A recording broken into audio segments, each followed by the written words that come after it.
Assalamualaikum warahmatullahi wabarakatuh.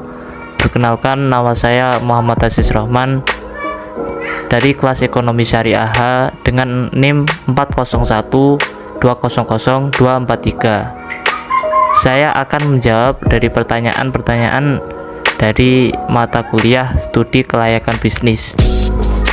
Yang pertama, kemukakan alasan saudara mengapa sebelum suatu usaha atau proyek dijalankan perlu dilakukan studi kelayakan terlebih dahulu.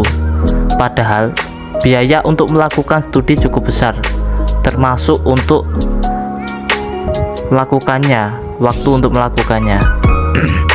Jawaban saya, menurut saya, karena studi kelayakan bisnis itu sangat penting sebelum melakukan bisnis, agar ketika sudah melaksanakan bisnis tidak mengalami kerugian yang sangat besar. Di dalam dunia bisnis itu banyak hal yang tidak terduga bisa terjadi. Selanjutnya, nomor 2, berikan komentar Anda atas manfaat atau keuntungan yang dapat diperoleh dengan telah dilakukannya studi kelayakan bisnis sebelum dilakukan atau dijalankan suatu usaha.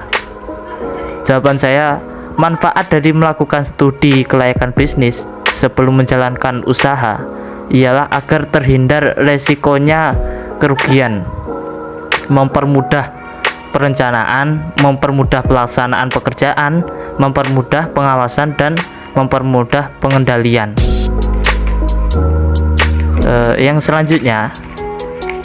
selanjutnya nomor 3, banyak pihak yang berkepentingan terhadap hasil studi yang dilaksanakan. Anda atau saya diminta untuk mengemukakan pihak-pihak mana saja yang memerlukan hasil studi kelayakan bisnis, bila perlu dengan contoh.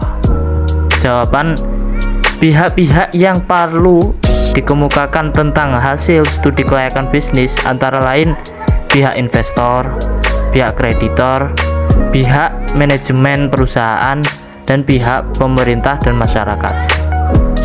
Selanjutnya yang nomor 4, kita mengetahui bahwa studi kelayakan bisnis memiliki tujuan tertentu yang hendak dicapai.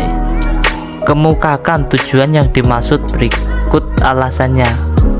Jawaban, tujuan yang dimiliki dalam pelaksanaan studi kelayakan bisnis ialah pembangunan ekonomi.